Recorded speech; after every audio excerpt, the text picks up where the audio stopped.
Oh, it's a windy day. Hello and welcome back to another episode of Notion Bonsai. Now this video today is going to be a little bit different from my other videos. We have been asked by Xavier Martinez of Expressions of Grace Bonsai to do the 7 questions in 7 minutes challenge.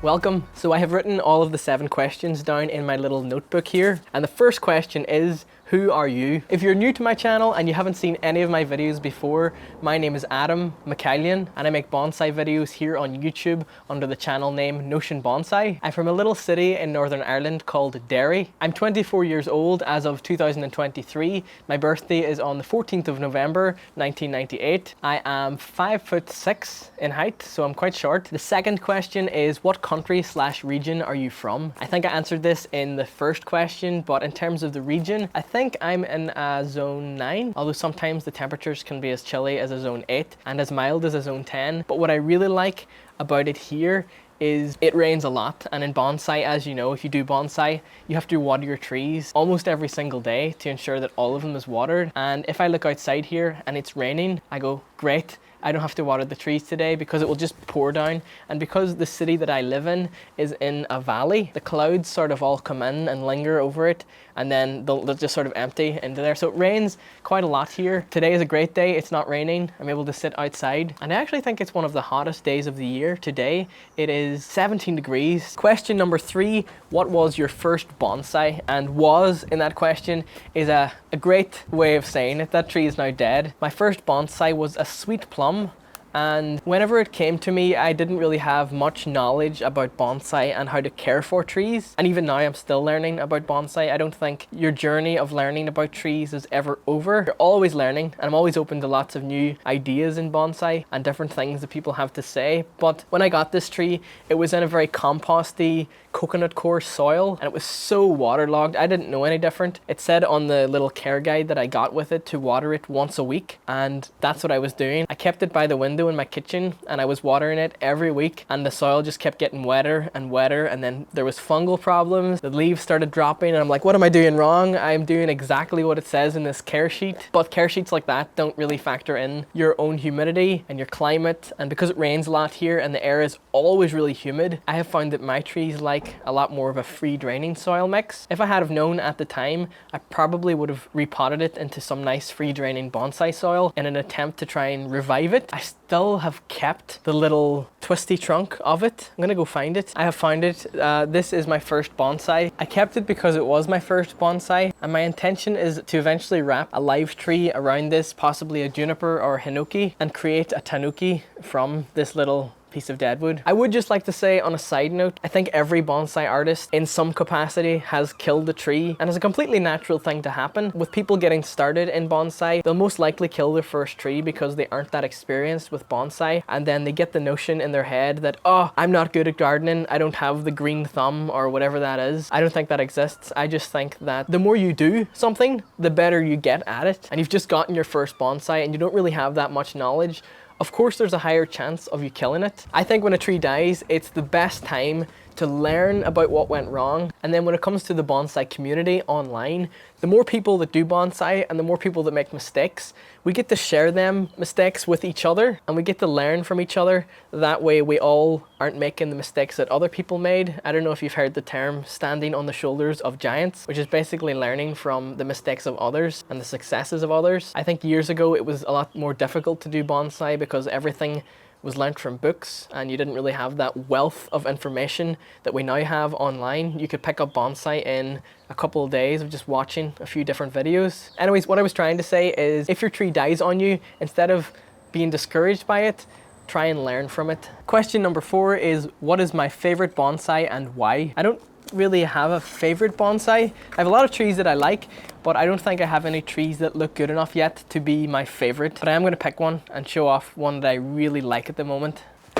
This is a big Paris or a forest flame bonsai. I really like big bonsai. I haven't worked on this in a video yet. Might be one coming up in the future. But this tree used to be a part of a clump of 3 different forest flames all together in a big pot. And I separated them about 2 years ago into their own individual pots. And this was one of them. This is another one. I think this could maybe be a nice literati style. It hasn't gone red this year, so I think it might be in bad health. I will have to give this a little look. There's a weed growing in it also. And this is the third one. I think this one, out of all the 3, would definitely lend itself to a literati style bonsai, as look at that.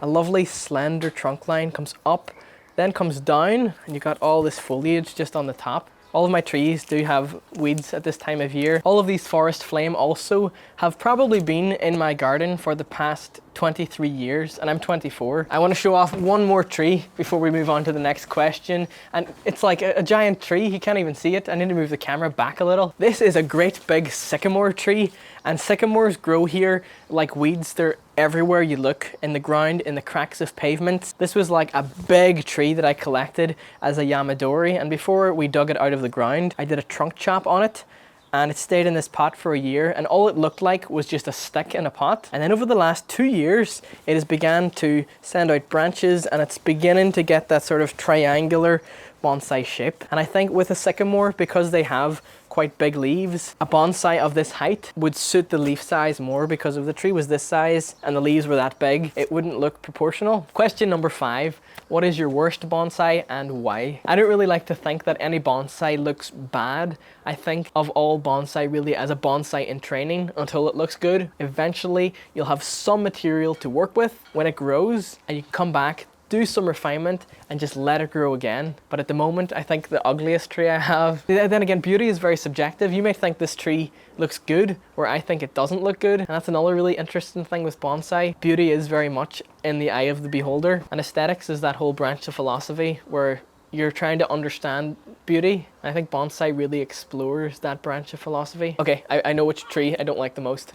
It is this ficus ginseng. Just personally, I don't like how the bulbous roots look. It's been grafted at the top, and I think that looks pretty ugly. Although I know people who like this, they like how different it looks from the bottom and the top. But what I'm doing with this now is I have planted it a lot deeper in order to try and get more roots around the top part of it, so that I can cut off the part where the roots are lower and then do that again and get maybe roots up here. Because I think that would look pretty nice there without the bulbous roots. I don't know, it just looks ugly to me, but each to their own. Question number 6, how did you start bonsai? My bonsai journey began on my 20th birthday when I got gifted a sweet plum bonsai, which was my first tree. And I didn't really think much of bonsai whilst I had that tree, but I think it's when I killed the tree is when I then began to get into bonsai, as I wanted to know what I did wrong. Could I have prevented it? I always thought that a bonsai was like a specific species of tree, and I always seen bonsai seeds on eBay, which I thought was cool. I've ordered some and they didn't grow. Then I later learned that any species of tree can be made into bonsai,